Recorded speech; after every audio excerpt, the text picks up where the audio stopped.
말씀을 봅니다. 우리 에베소서 1장 22절에서 23절 말씀입니다. 에베소서 1장 22절, 23절 우리 신약 성경으로 310면에 있습니다.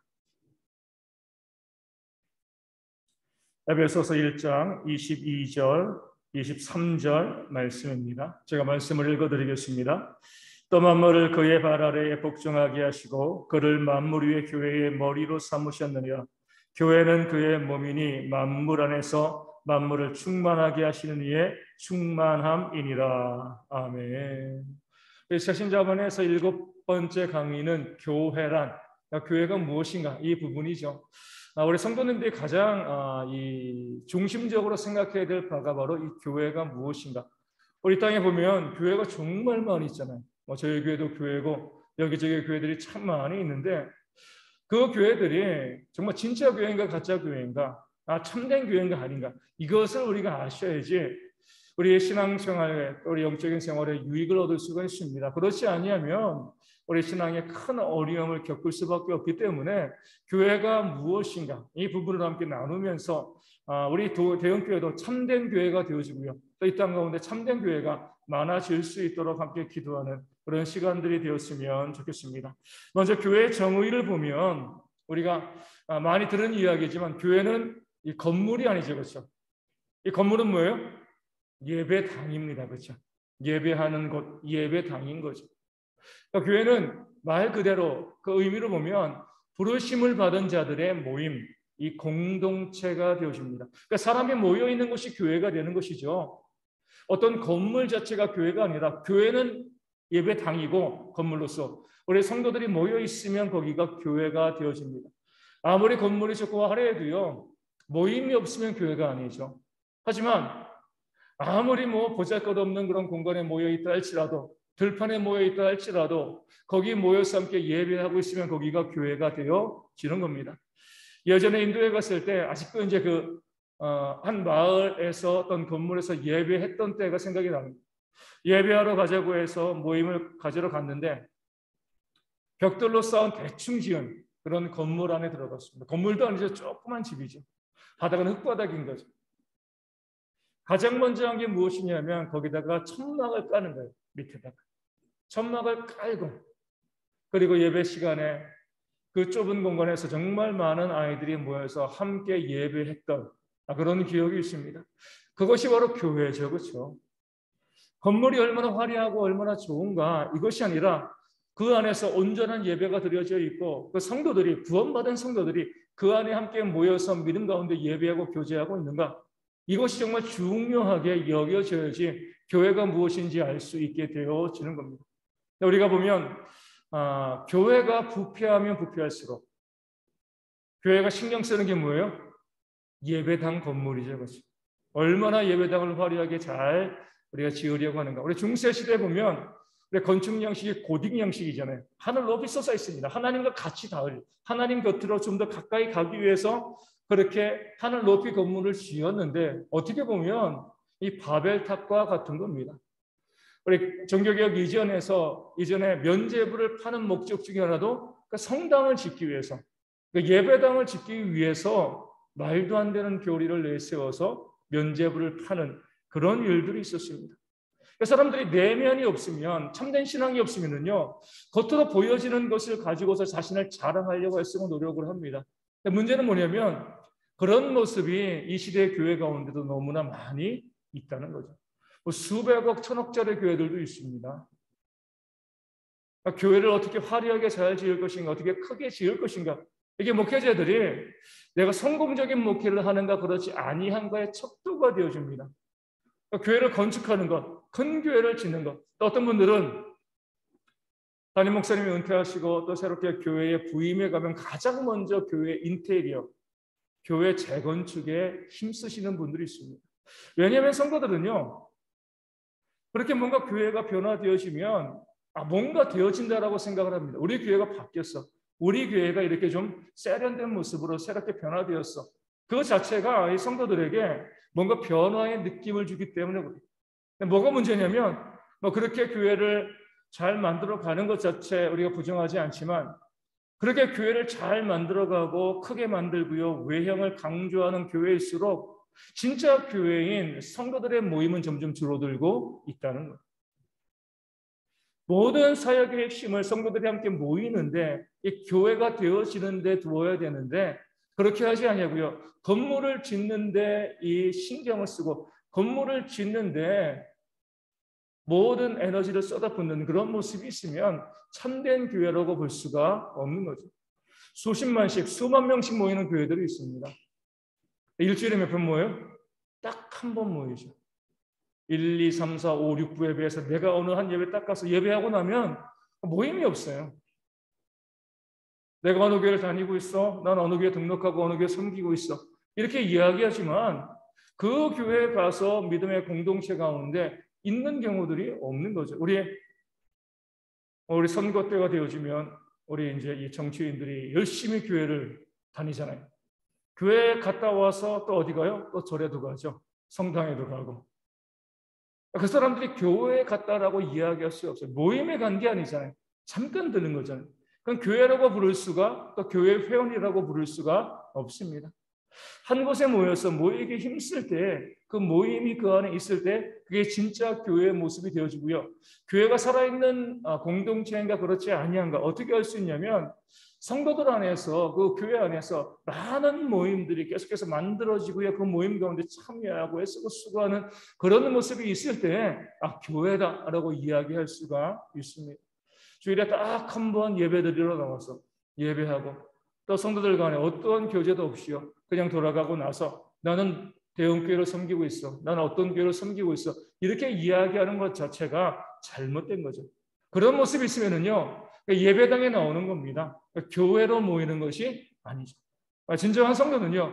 항상 모이기에 힘쓰면서 다양한 모임 가운데 열심히 모일 때 진짜 성도고 거기에 진짜 교회가 있다. 이렇게 우리가 볼 수가 있는 것입니다. 교회는요. 예수님의 이름을 부르는 자들의 이 공동체입니다. 그러니까 교회에 오는 사람들, 그러니까 내가 진짜 교회 회원이다, 내가 교회 안에 모였다라고 이야기했을 때 그 모임 가운데 누구의 이름을 불러야 돼요? 예수님 이름 불러야 됩니다. 예수님 이름. 예전에 제가 이제 아는 어떤 이제 누님이 한 분 계시, 지금 이제 목회자 사모님이 되시는데 그분은 깜짝 놀라면 뭐 우리 보통 보면 엄마야 그러잖아요. 그분 꼭 그래요. 깜짝 놀라면 아버지 어머니 다 부르더라고요. 급한데 아버지 어머니 다 부르는 거예요.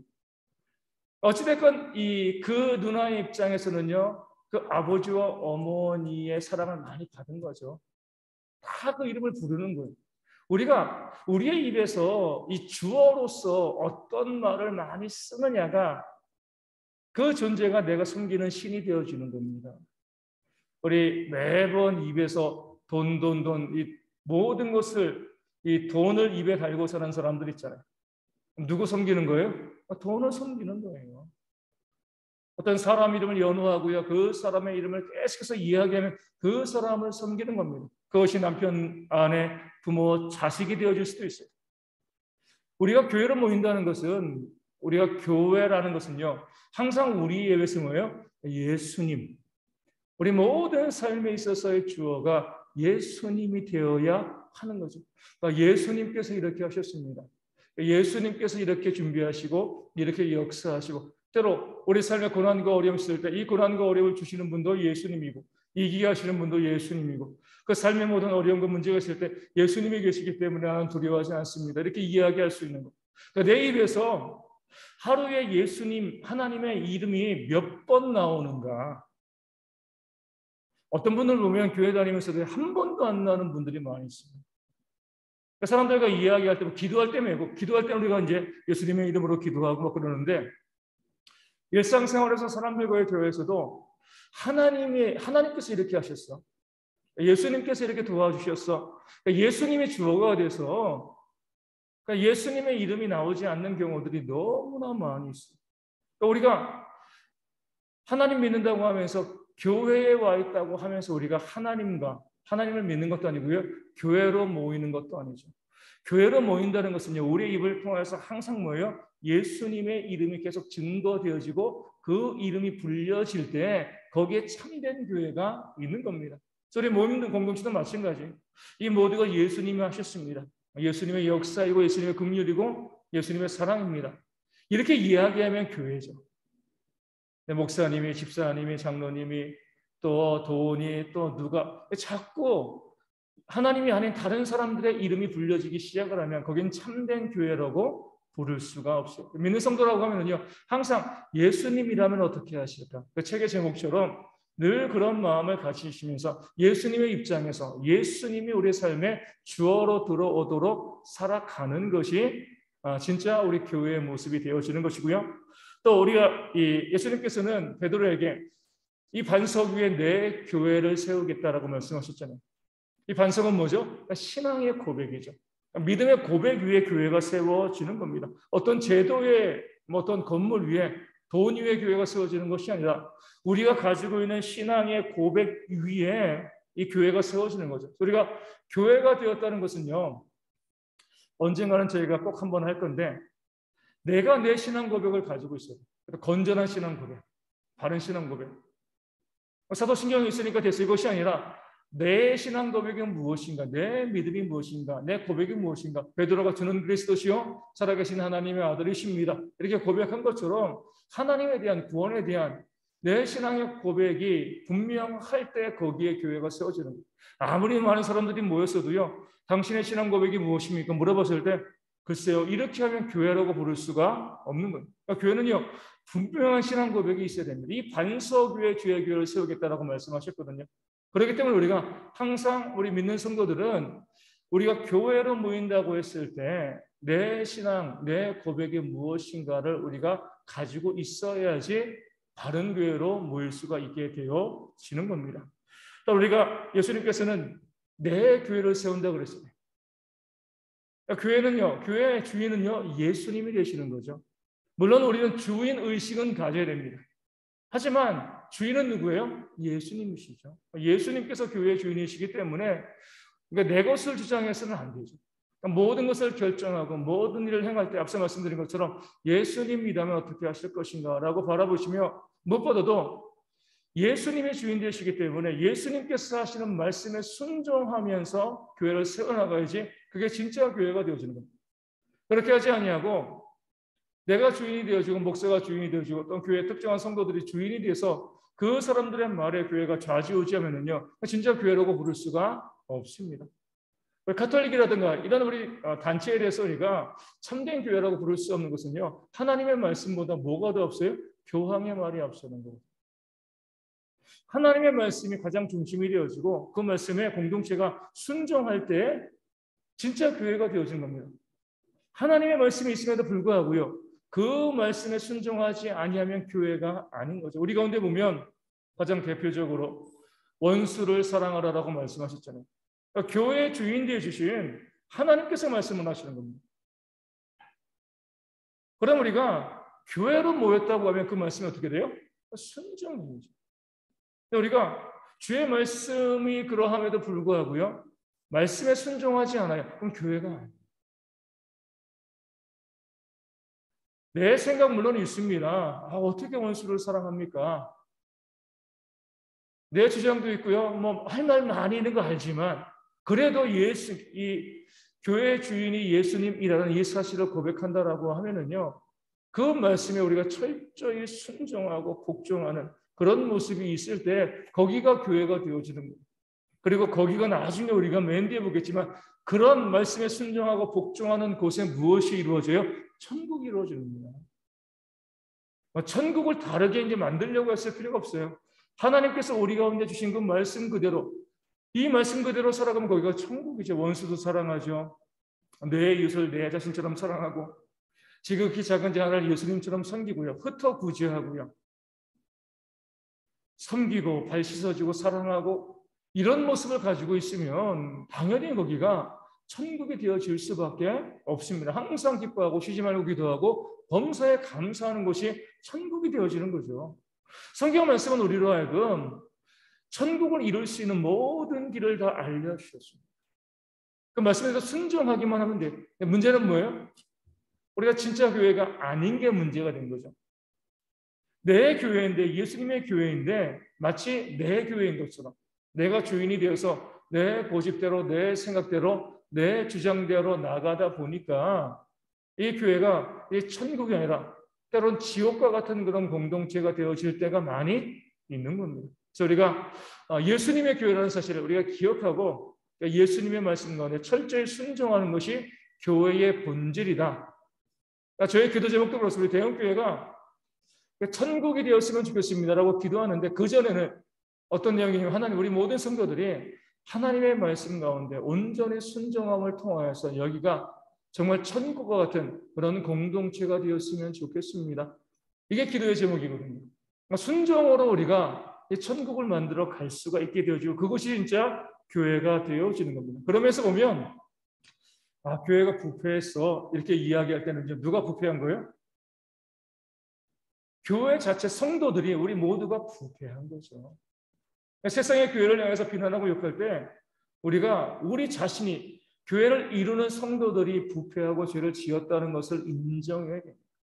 중요한 것은요, 우리 교회 가운데 어떠한 죄를 지은 성도, 우리 범죄한 성도들이 있다라고 하면은요, 우리가 함께 회개하고 기도해야 돼요. 왜냐면 우리 빵 같은 경우 보면은 귤도 그러지만 요즘 귤이 많이 이제 제철이니까 한쪽에 우리 곰팡이가 있잖아요, 피잖아요. 아깝다고 이제 그것만 떼서 먹으면 큰일 납니다. 다 버려야 돼요. 빵도 한쪽에 곰팡이가 피면은요, 이것만 제거하고 먹고 다른 안쪽에 이미 포자가 다 들어가 있는 겁니다. 버려야 되는 거예요. 마찬가지로 우리가 교회 가운데서 어떤 성도 가운데 어떤 성도가 문제를 일으키고요, 또 범죄하고 죄를 지었습니다. 우리가 가장 잘하는 건 뭐냐면 손가락질을 하는 거예요. 아이 나쁜 놈. 비난하고 정죄하고. 그럴 때 교회가 무너질 수밖에 없어요. 그 사람이 분명히 잘못한 것이라 할지라도 내가 그것을 가지고 회개해야죠. 우리 느헤미야는요, 그 조상들의 죄까지 자기가 품고서 하나님 앞에 회개하며 기도했습니다. 우리 모세는요, 저 백성을 살려주시고 나를 차라리 그 생명책에서 이름을 지어달라고 하나님께 기도한 거죠. 자기가 죄 짓지 않았지만 다른 사람들의 죄를 내가 품을 수 있는가? 이것이 바로 예수님의 마음이잖아요.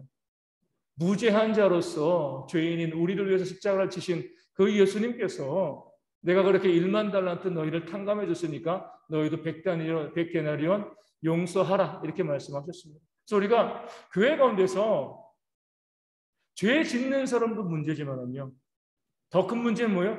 그를 비판하고 정죄하는 사람이 더 큰 문제예요.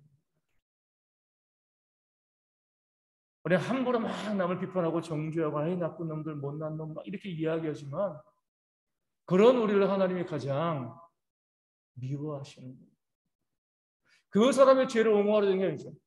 그 사람이 그런 죄를 지었으면 뭐예요? 우리가 함께 눈물을 흘리면서 그가 올바른 길로 가지 못한 것에 대해서, 내가 그런 길로 이끌지 못한 것에 대해서 내가 함께 하나님께 그를 대신하여서 눈물로 기도할 수 있는 그런 모습이 있어야지 그게 진짜 교회인 거예요. 우리 한국 교회 가운데도 정말 말도 안 되는 그런 교회들이 많이 있잖아요. 우리는 안 그래요. 이렇게 하시면 안 돼요. 우리도 똑같습니다. 함께 눈물로 기도하고 부르짖어야죠. 그 모습을 따라가는 것 아니라 우리가 그렇게 온전하지 못했기 때문에 저렇게 이상한 교회들도 생겨났다라고 생각을 하고요. 눈물로 기도할 때 교회가 건강해지는 것이지 우리는 괜찮아, 우리는 문제없어, 나는 괜찮아, 나는 문제없어. 이 교회는 공동체인데 나만 쏙 빠져가지고 나는 괜찮다라고 이야기하면은요, 그러면 그 공동체는 무너질 수밖에 없습니다. 그래서 성경에서 주님께서 남을 비판하지 말라, 정죄하지 말라, 손가락질을 하지 말라 계속해서 말씀하신 이유는 무엇이냐면 그것이 결국에는요, 교회를 무너뜨리는 그런 모습이기 때문에 그렇습니다. 저도 이제 많은 교회에서 생각하지 못했지만 교회마다 가장 마음 아픈 건 뭐예요? 다른 사람을 향한 비판이 너무나 많아요. 정죄가 너무나 많아요. 너무나 당연하게 생각하면서 나는 의롭다, 나는 문제없어, 쟤는 문제야. 물론 그 말이 틀린 말은 아니지만 그런 태도를 하나님께서는요, 좋아하지 않으신다는 거죠. 미워하신다는 거죠. 그래서 우리가 그런 마음을 가지고 남의 허물이 보이면 뭐 하시면 돼요? 내가 기도하시면 됩니다. 그 죄 가운데 심판은 하나님이 하실 것이고 그 죄 가운데 벗어날 수 있도록 기도할 때 그것이 바로 진짜 교회의 모습이 되어지는 거예요. 그래서 우리 대형교회도요, 서로를 비판하고 정죄하지 않는 모습이 온전히 성취될 수 있도록 기도하셔야 됩니다. 뒤에서 수군거리고 이야기하고 앞에 나가가지고 또 사람들 있는 사이, 누구는 이래 누구는 저래, 이런 모습들의 교회 가운데 있으면은요, 그거는요 너무나 마음 아픈 일입니다. 하나님께서 미워하시는 공동체가 되어지는 거예요. 그런 부족함과 연약함이 있더라도 나 혼자 알고 눈물로 기도하고 부르짖는 모습이 있어야지 그게 진짜 교회의 모습이 되어지는 거죠. 그런 교회, 온전한 교회의 모습을 우리가 회복해 나가야 됩니다. 우리 교회 특성을 보면 첫 번째 우리 책에는요, 교회는 하나여야 한다는 거죠. 한 믿음의 고백을 가지고 있으면은요, 그 안에서 교회는요 하나인 거죠. 우리 보면 다양한 교파들이 있습니다. 세상 사람들은요, 그 다양한 교파들 있는 것을 가지고 자꾸 비난하고 정죄해요. 카톨릭도 하나인데, 물론 불교는 여러 가지 많이, 이제 조계종, 태고종 많이 나눠져 있지만, 카톨릭과 우리 기독교를 자꾸 비교하면서, 카톨릭은 한 교황 아래서 다 하나인데, 교회는 장로교, 감리교, 침례교, 성결교, 오순절교회, 그렇게 많아? 왜 이렇게 분열되어 있어? 이렇게 이야기하는데, 성경에서도요, 그 파당의 긍정적인 측면을 이야기합니다. 서로 다른 모습이 있어야지 좀 더 하나님의 진리가 분명하게 드러날 수가 있게 되어지는 거죠. 우리 세상에서도요, 제일 나쁜 것은 일당 독재예요. 그렇죠? 다당제가 되어야지 나라가 발전합니다. 독점도 나쁜 거잖아요. 다양한 상품이 경쟁을 해야지 좋은 상품이 나오는 거죠. 홀로 있는 것은요, 하나님 위에, 그러니까 하나님은 완전하시니까 홀로 계시도 문제되지 않지만 사람은 완전하지 않기 때문에 혼자 있으면 반드시 문제를 만들어낼 수밖에 없는 거예요. 그러니까 교회 가운데 다양한 교파들이 있어서 그들이 서로 진리를 위해서 자신이 더욱더 진리를 온전히 들춰내기 위해서 애쓰고 노력하면서 하나님의 모습을 좀 더 잘 알 수 있고요. 우리 교회의 진리가 좀 더 분명하게 드러나고 또 열심히 전도하고 선교하는 그런 모습들이 우리 가운데 보여질 수가 있게 되어집니다. 그래서 우리가 여러 다양한 교파가 있는 것을 부끄럽게 생각하시면 안 돼요. 물론 장로교 안에 200개의 교단이 있다는 것은 부끄러운 거죠. 그건 잘못된 것이고 우리가 최대한 이 여러 교파로서 우리 개신교가 이루어지면서 그것을 가지고 하나의 교회의 모습을 만들어가고 좀 더 성경의 진리를 분명하게 드러내는 것에 대해서 우리가 오히려 자랑스러워할 필요가 있습니다. 그러면서도 중요한 건 뭐예요? 그런 다른 교파들이 한 신앙의 고백을 가지고 있으면은요, 손잡을 수 있다는 거죠. 싸워서는 안 돼요. 다퉈서는 안 돼요. 다른 신앙의 고백을 가지고 있으면은요, 우리가 함께 할 수가 없습니다. 하지만 신앙이 하나라고 하면 여러 교파들이 함께 모일 수가 있게 되어집니다. 문제는 뭐냐면 이 다른 신학을 가지고 있음에도 불구하고 함께 모이는 것 자체만을 강조하는 그런 이 공동체들이 많이 있어요. 그래서 우리가 불교와 카톨릭이 정말 친밀하게 손잡고 있잖아요. 카톨릭은 우리 개신교보다 불교가 더 친한 것 같아요. 진리가 다름에도 불구하고요, 종교의 일치와 화합이라는 그런 명목으로 서로 손잡고 있는데 이것 자체는요 하나가 되어지면 안 되는 거죠. 우리 교회 가운데 개신교 가운데 여러 교파들이 있지만 서로 한 믿음 가지, 그러니까 믿음으로 구원받을 수 있는 그 진리가 가지고 하나가 되어지는 것은 우리가 긍정적인 모습이지만 서로 진리가 다른데 섬기는 신이 다른데 그들의 일치와 화합이라는 그런 허울만 가지고서 함께 모이는 것은요 잘못된 겁니다. 머리가 다른데 몸을 그냥 강제로 붙여 넣는 것과 다를 바가 없기 때문에 그렇습니다. 우리가 항상 하나됨을 이야기할 때는요 같은 교리와 같은 신앙의 고백을 가지고 있는가, 그렇다라고 하면 우리가 얼마든지 하나 되어지는 것이 이 교회의 특성이 되어집니다. 두 번째로 교회는요 거룩해야 되죠. 하나님을 닮아가야 되기 때문에 하나님께서 내가 거룩하니 너희도 거룩하라 이렇게 말씀하셨잖아요. 우리 교회가 갖고 있는 중요한 특징은요, 이 교회는 거룩해야 된다는, 이 거룩해야 된다는 것은 두 가지 의미가 있어요. 하나는 뭐예요? 용서죠, 용서. 용서가 거룩한 겁니다. 구별되어지는 거예요. 세상 가운데는 용서가 존재하지 않는데 예수님께서 우리를 용서하신 것처럼 우리 또한 다른 사람을 용서할 때 이게 교회가 보여줄 수 있는 특성이 되어집니다. 세상은 용서하지 못해도요, 교회는 용서할 수 있어요. 교인들도 용서해야 되고 교회 자체도 용서할 수가 있어야 됩니다. 그래서 우리가 늘 마음속에 원수를 품고요, 미워하는 자, 적대하는 자 이런 사람을 품고 있으면은요, 그 참된 교회의 모습이 아닌 거죠. 늘 용서하고 또 품어줄 수 있는 그런 모습이 있어야지 이것이 거룩이고요, 참된 교회의 모습이 되어지는 겁니다. 두 번째는 세상의 욕심과 구별되는 삶을 살아가는 것이 바로 이 교회의 거룩함입니다. 욕심이 잉태한즉 죄를 낳고요, 죄가 장성하면 사망을 낳죠. 마찬가지로 세상의 기본적인 작동 원리는 뭐예요? 욕심이 욕심. 교회의 기본적인 작동 원리는요, 자기 부인하고 자기 십자가를 지는 겁니다. 욕심을 따라 살지 않는 그런 모습이 있을 때 이 교회가 거룩의 특성을 보여줄 수 있게 되어지고요. 우리 세 번째로 교회의 특성은요, 교회는 보편적이어야 한다는 거죠. 보편적이란 무엇이냐면 모든 사람들이 다 와서 함께 예배할 수 있는 그런 공동체가 되어야 하고, 교회 가운데 그 어떤 차별도 존재해서는 안 된다는 겁니다. 그래서 우리가 보면 이 시대의 교회가 가장 많이 잃어버리고 있는 것이 보편성이죠. 교회 안에 차별이 너무 많아요. 직분에 대해서도 하나님께서 어떤 일 때문에 직분을 맡겨주신 건데, 사람들은 목사가 제일 높고 장로, 권사, 수집사, 서리집사, 평신도, 그러니까 교회를 계급적으로 바라봅니다. 문제는 교회 안에 있는 사람들도 그렇게 바라봐요. 목회자들이 자기 권위를 주장을 하고요, 그것을 가지고 성도들을 왕처럼 지배하고 다스리려고 합니다. 그래야지만 목회를 잘한다, 이런 소리를 듣죠. 이 자체가 참된 교회가 아닙니다. 우리 교회도 보면, 우리 어르신들 보면 저희 교회에서 참 힘들어하시는 부분 중에 하나가 또 그거죠. 뭐냐면 우리가 권위에 대한 부분들을 최대한 우리 배제하기 위해서 애쓰고 노력을 하는데 이게 참 힘들죠. 우리가 갖고 있는 기득권을, 그 기득권이 물질이 될 수도 있고요, 나이가 될 수도 있고, 여러 가지 많은 것이 될 수 있는데, 그런 것들을 우리가 내려놓는 게 이게 진짜 교회의 모습이 되어지는 거거든요.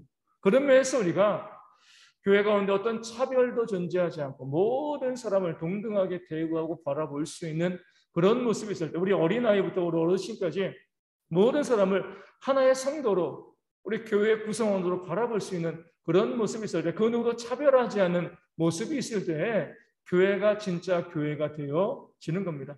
우리 마음 가운데 부러워하지도 말고요, 불쌍히 여기지도 마셔야 돼요. 모든 사람을 그냥 다 똑같이 바라보시면 되는 겁니다. 나보다 더 못한 사람, 나보다 더 나은 사람, 이런 생각 자체가 없어야 돼요. 저 사람은 나보다 못한데, 나보다 잘났는데, 여기에서부터 우리가 차별이 시작되어집니다. 그런 생각 다 없애고요, 모든 사람을 그냥 동등하게 바라볼 수 있는 그런 마음을 가지고 있어야지 진짜 교회의 모습이 되어지는 겁니다. 네 번째로 교회는요, 우리 사도적이어야 한다라고 말씀하고 있어요. 그러니까 사도들의 말씀 위에 세워져야 하는 거죠. 그러니까 사람들이 교회의 주인공이 되어지면 안 돼요. 많은 교회에서는 사람들의 교회 주인공이 되어 있습니다. 그 자체가 잘못된 거죠. 사람이 주인공이 되어지는 것이 아니라 오직 하나님의 말씀이 교회의 주인공이 되어질 때 진짜 교회가 되어지는 겁니다. 오늘도 이제 어떤 분이랑 함께 이야기를 하면서 그러면 그분이 이렇게 말씀하시더라고요. 전에는 기도할 때 그냥 내 마음대로, 내 뜻대로, 내가 하고 싶은 대로 그렇게 기도를 했는데, 요즘은 나름대로 이제 어떻게 기도하려고 했으시냐면 하나님의 말씀을 가지고 한번 기도해 보려고. 왜냐하면 우리 하나님께 드릴 근거가 있어야 되는 거잖아요. 내 생각 가지고 하나님 이거 해주세요 이렇게 하는 것보다 하나님이 이렇게 약속하셨으니까 이렇게 해주세요. 그러니까 하나님 입장에서는 내 생각으로 이야기하는 것보다 하나님의 말씀을 가지고 기도하면 당연히 하나님께서 약속하신 부분이기 때문에 그것을 들어주시는 그런 역사가 큰 거죠. 그렇게 기도하고 또 하나님의 놀라운 응답이 또 그 삶 가운데 있었다, 이런 이야기를 제가 오늘 듣게 되었습니다. 우리도 마찬가지예요. 모든 것에 우리 신앙생활의 교회의 중심은요, 하나님의 말씀입니다. 앞서 우리 말씀드린 것처럼 말씀에 순종할 때 진짜 천국이 이루어지고요, 바른 교회가 세워지는 거죠. 그런 말씀도 없이 내 생각을 주장하고요, 사람의 능력과 사람의 권위를 주장하게 되어지면 교회는 무너질 수밖에 없습니다. 우리 교회 가운데 제일 주의해야 될 것이 사람을 높이는 것을 우리가 교회 가운데 주의하셔야 돼요. 우리가 이제 예배 중에 우리 찬양할 때 박수 치지만 사람을 위해서 우리가 박수를 예배 중에 치지 않잖아요. 또 우리가 교회 무슨 헌물이라든가 우리 헌금할 때 우리가 무기명으로 하기를 원하는 것은요. 그러니까 사람이 내가 무엇을 했다. 어떤 사람에 의해서 교회가 좌지우지 되어지는 것. 이런 모습이 있게 되어지면 교회는요. 진짜 교회가 아니라 잘못된 교회로 세워질 수밖에 없습니다. 오직 하나님만이 그 교회 중심이 되어주시고 그 하나님의 말씀이 다스리는 그런 교회가 될 때 교회가 다른 교회가 되어지는 겁니다. 우리 세 번째 보면 교회의 사명은 에덴의 복원이다 이렇게 이야기합니다. 우리 이제 교회가 우리가 이미 구원받았잖아요. 우리는 더 이상 구원받으려고 했을 필요가 없습니다. 우리 이미 구원받았습니다. 이미 어떻게 보면 제일 간편한 건 뭐냐면 내가 예수님을 믿고 바로 죽는 게 제일 좋아요. 바로 천국 가면 되는 거죠. 우리는 예수를 믿고도 이 땅 가운데 살아있거든요. 이미 난 구원받았는데 그럼 우리가 죽기 전까지 왜 이 땅에서 살아가야 되는 것인가? 왜 교회로 모여서 내가 신앙생활을 해야 되는 것인가? 그 이유에 대해서 우리 천국을 온전히 이 땅 가운데 이뤄가기 위해서이다. 이렇게 이야기합니다. 우리가 교회에 나옴을 통해서 믿음으로 구원받고 천국 갑니다. 그럼에도 불구하고 계속 교회를 나가는, 교회를 섬기는 이유는요. 이 교회 안에서 우리가 천국을 만들어 가는 거죠. 왜냐하면 우리가 영원히 살 것이니까 여기서 뭐 하는 거예요? 예행 연습하는 겁니다. 그러니까 천국의 삶을 경험 잠깐 맛을 보고 그리고 천국에 가도록 이 땅에서 천국을 만들어 가는 것이 우리 믿는 성도들이 교회를 세워가는 그런 중요한 이유고요. 그렇게 우리가 교회를 통해서 작은 천국을 만들어가면 전도의 도구가 됩니다. 믿지 않는 사람들이 보고 천국이 저런 곳이겠구나. 나도 한번 저 공동체 가운데 들어가서 천국을 경험하고 천국에 갔으면 좋겠다. 그런 의미에서 우리 이미 구원받은 사람들에게 예행 연습이다. 또 앞으로 구원받을 사람들에게는요, 전도의 기회가 되어지기 위해서 우리가 교회 가운데서 이 천국을 만들어 감에 있어서 열심히 애쓰고 노력하는 그런 모습이 우리 가운데 있어야 되죠. 교회 가운데 천국을 만들어 갈 때 우리 어떻게 천국을 만들어 갈 수 있다고요? 다른 길 없습니다. 말씀에 순종하는 거죠. 우리 이재철 목사님은 천국의 모형으로 어디를 이야기해요? 에덴 동산을 이야기하죠. 네, 제가 보기에는 천국의 모형으로 물론 에덴 동산이 천국의 상징적인 의미를 많이 가지고 있습니다. 하지만 그것보다 우리가 더 중요하게 천국의 모습을 보여줄 수 있는 것은요. 마태복음 5, 6, 7장의 산상수훈의 말씀입니다. 왜냐하면 에덴 동산을 하나님께서 만들어 놓으셨는데 그 결과는 뭐죠? 아담과 하와의 범죄로 인해서 그 에덴 동산에 갇힌 거잖아요. 에덴 동산의 모습을 따라가면 이 범죄함으로 끝날 수가 있습니다. 하지만 산상수훈은요, 이 범죄한 자들이 믿고 구원받아서 영원히 하나님의 나라를 만들어가는 그런 원리를 우리가 보여주고 있기 때문에 산상수훈의 말씀이 훨씬 더 천국의 모형으로서 더 적합하다라고 생각되어지지만 우리 책에서는 우리 에덴 동산의 천국의 모형이다 이렇게 이야기하고 있고요. 또 그 에덴 동산 안에서 우리 이제 이지철 목사님 말씀하신 것처럼 천국의 모형적인 모습이 있는 것도 우리 사실입니다. 자, 그렇게 책에 있는 대로 한번 에덴 동산이 어떻게 천국의 모형인가, 우리가 어떻게 이 땅 가운데 천국을 이뤄갈 것인가를 한번 잠시 봤으면 좋겠습니다. 먼저는 에덴은 무엇이 시작되는 곳이라고요? 강이 시작되어지는 곳이죠. 강은 물은요 생명을 의미하고 그 생명에는 언제나 사랑이 있다라고 이야기하고 있습니다. 에덴 동산을 우리가 이뤄가면 천국을 이뤄간다는 것은요 교회 공동체 가운데 무엇이 있어야 돼요? 사랑이 있어야 되는 거죠. 사랑이 있어야지 진짜 교회, 천국의 모습이 되어지는 겁니다. 믿음, 소망, 사랑, 그 중에 제일은요 사랑이죠. 믿음도 없어지고요 우리 소망도 사라집니다. 천국에 가게 되어지면 그 천국에도 계속 남아있는 것은요 사랑이 되어지는 거죠. 이 책 가운데 보면 아주 중요한 구절이 나옵니다. 사랑은 뭐라고 표현되어 있어요? 사랑은 낭비다. 낭비. 풍성하게 다른 사람을 위해서 넉넉하게 나눠주는 것이 사랑이지 사랑에는 인색함이 없습니다. 우리 연애할 때도 그러고요. 우리 부모가 우리 자녀에게 우리 무엇인가 해주는 것도 마찬가지잖아요. 인색함이 어디 있습니까? 넉넉하게 해주는 거죠. 우리 이제 정윤이가 잠깐 검사가 있어가지고 병원에 지금 입원해 있어요. 그래서 어제 금식하고 이제 오늘은 금식하고 나서 이제 뭐 힘든 검사는 다 끝났습니다.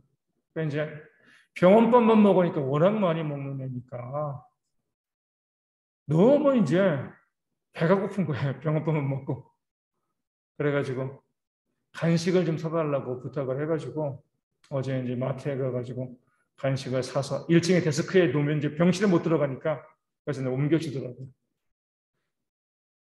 마트에 가가지고 간식을 고르는데 이것도 먹으면 좋을 것 같고 이것도 먹으면 좋을 것 같고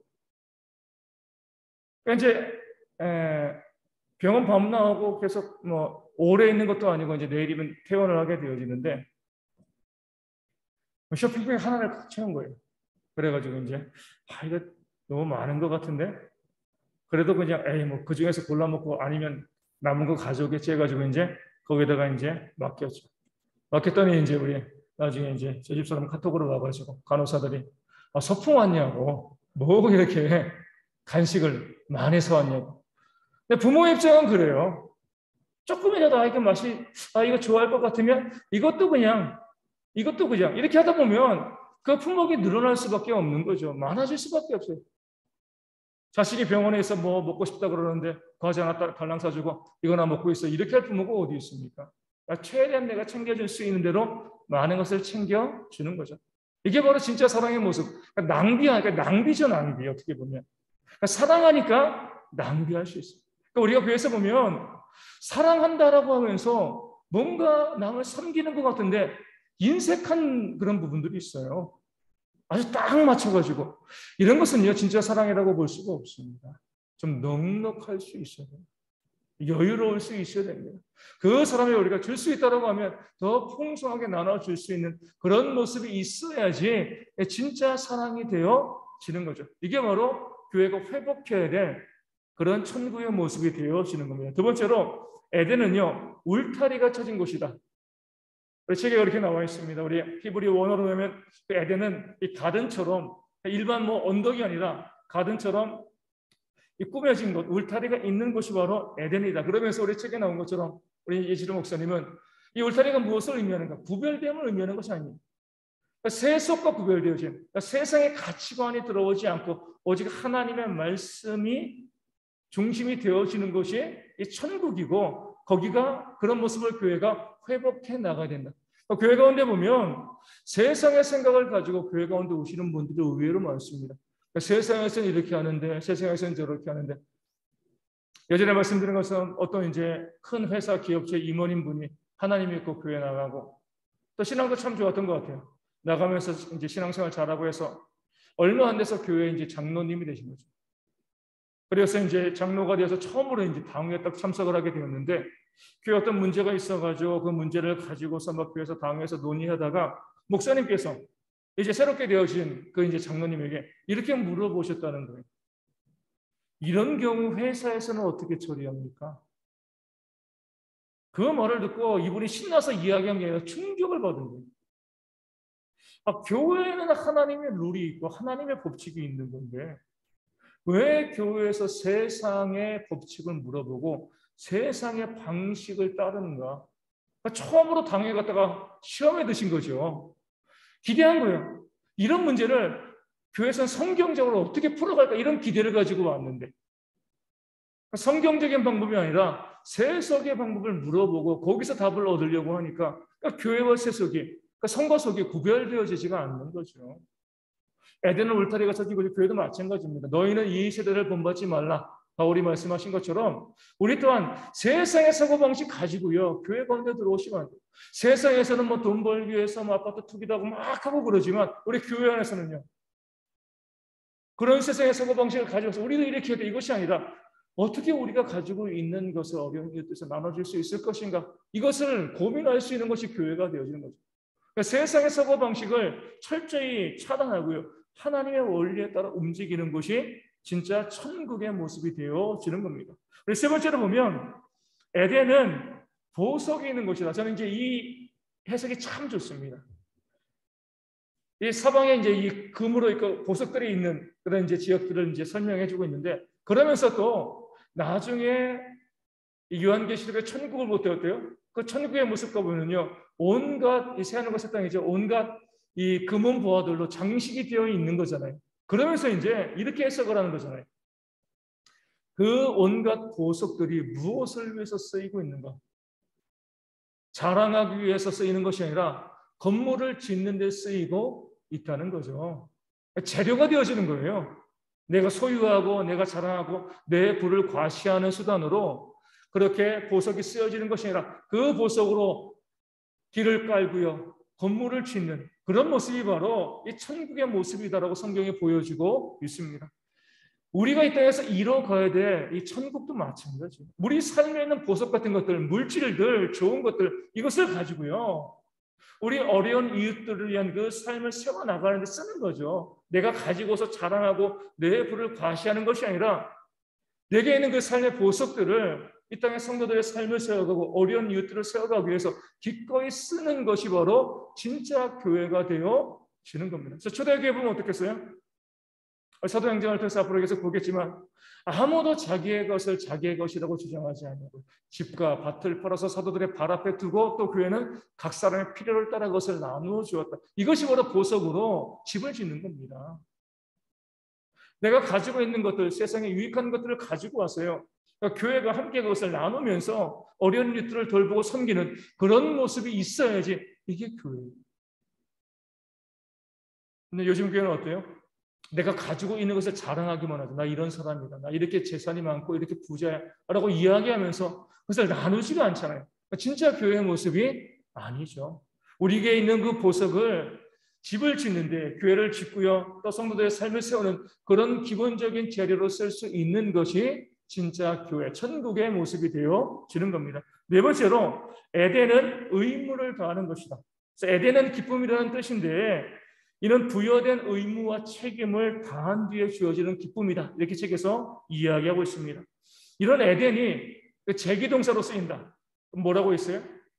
그러니까 내게 부여된 이 의무와 책임을 다한 뒤에 주어진 기쁨인데 그냥 내 스스로의 기쁨만을 추구하는 그런 동사로 쓰여지면은 주색에 빠지다. 이런 의미로 바뀌게 되어진다는 거죠.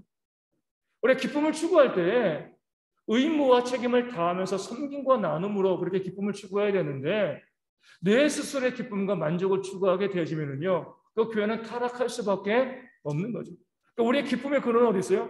이웃을 돕고 섬기고 내가 마땅히 감당해야 될 그 의무를 감당함의 기쁨이 있는 것이지 내 스스로의 기쁨을 추구하는 그런 잘못된 모습이 있으면 교회가 부패하고 그 천국이 지옥이 되어진다는 부분들을 이 에덴이라는 단어가 우리 가운데 보여주고 있는 겁니다. 마지막으로 에덴은 무엇이죠? 선악과가 있죠. 선악과. 저는 이제 선악과라고 이야기하죠. 성경에는 선악과라고 안 나와 있잖아요. 선악을 알게 하는 나무의 열매. 길게 나와 있습니다. 선악을 알게 하는 나무의 열매를 하나님께서 우리 가운데 주신 이유를 우리가 참 잘 봐야죠.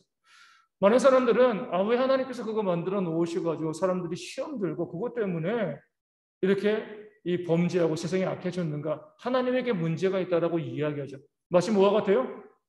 칼로 다른 사람을 찔렀는데 왜 그 칼을 만들었어? 이렇게 이야기하는 것과 다를 바가 없는 거죠.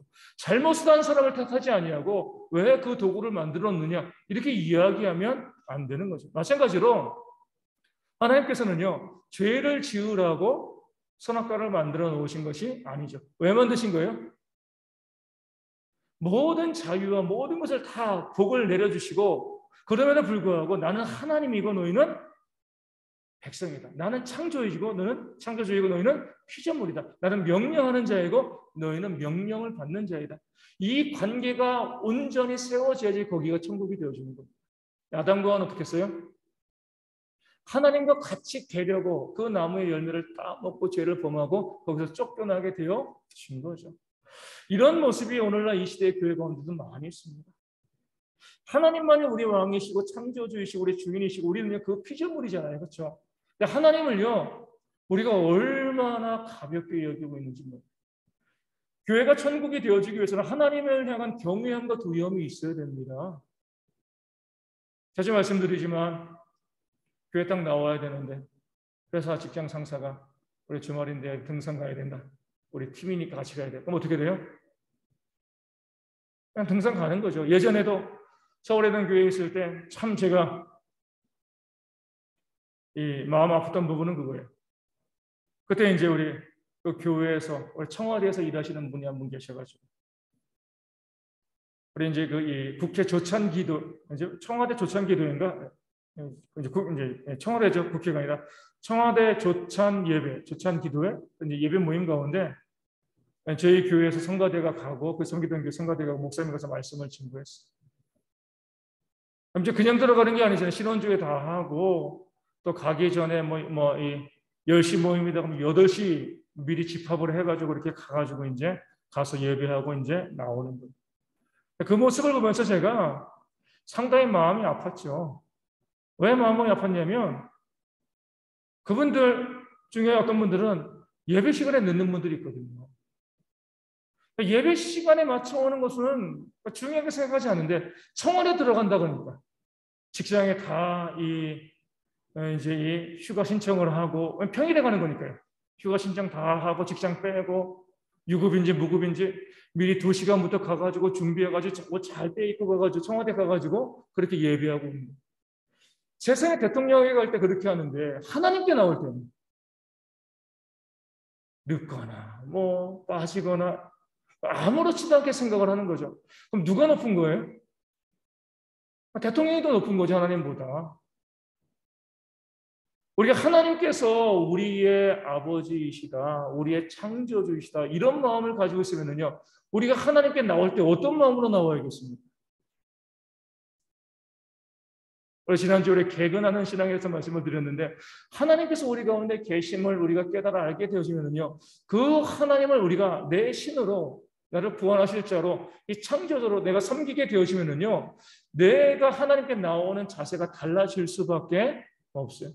세상에 다른 모임에는 우리가 정말 열과 성을 다해서 열심히 참여하는데 우리가 하나님께 나오는 순간 가볍게 이것쯤이야 빠져도 되고 문제 없지 이런 식으로 우리가 하나님께 나오게 되어지면 우리가 정말 하나님을 온전히 섬기고 있는 것인가 그렇지 않은 것인가 이것을 우리가 다시 한번 생각하게 되어지는 제가 이제 다들 우리 교회를 이끌어 가시는 분들이니까 참 우리 교회를 섬겨가면서 안타까운 부분들이 있어요. 처음에 교회에 나와서 신앙생활 잘 하시던 분들이 점점 시간이 지나면서 신앙이 희미해지는 그런 경우들을 보게 됩니다. 왜 그래요? 이미 교회에 있던 분들이 신앙이 희미한 거예요. 예배도 중요하게 생각하지 아니하고 열심도 내지 아니하고 모임에도 빠지고 늦고 이런 모습을 새로운 성도들이 보니까 교회 가운데서 성도들이 정말 열심히 예배 전에 와서 미리 좀 제가 이제 요즘 그러지 못하고 예전에 그랬잖아요. 예배 우리가 10시 50분 예배면 적어도 10분 전에 와서 미리 준비하고 기도하고 또 그러면서 우리 앉아있는 성도들에게 새로운 성도들에게 이 교회는 예배 전에 모든 성도들이 와서 예배를 준비하며 기도하는 그런 교회다 이런 모습을 보여줘야 되는데 그런 모습이 보여지지가 않는 거죠. 그럼 새로운 성도들이 어때요? 이 교회는 그런가 봐. 처음에는 열심히 하려고 그러다 점점 신앙이 줄어들 수밖에 없습니다. 하나님께서 우리 예배 가운데 임재하시고요. 우리 예배를 받아주시는 거예요. 그 하나님께 우리가 예배를 드리는 우리 교회 모든 모임 가운데 하나님이 함께 하신다는 그 사실을 우리가 기억하시고요. 그 하나님께 온전히 나아가기 위해서 준비하고 애쓰는 모습이 있어야지 거기에서 천국이 이루어집니다. 하나님의 역사와 하나님의 다스림이 있게 되어지는 거죠. 그런 모습의 신앙이 회복되어지는 것 이것이 우리가 이뤄가야 될 그런 개혁된 교회의 모습이 되어지는 줄로 믿습니다. 그 모습을 기억하시고요. 우리가 바르게 하나님을 섬기고요. 우리 대형교회가 작은 천국을 이뤄가는데 이렇게 애쓰고 힘쓰는 그런 모습이 되어지기를 소망합니다.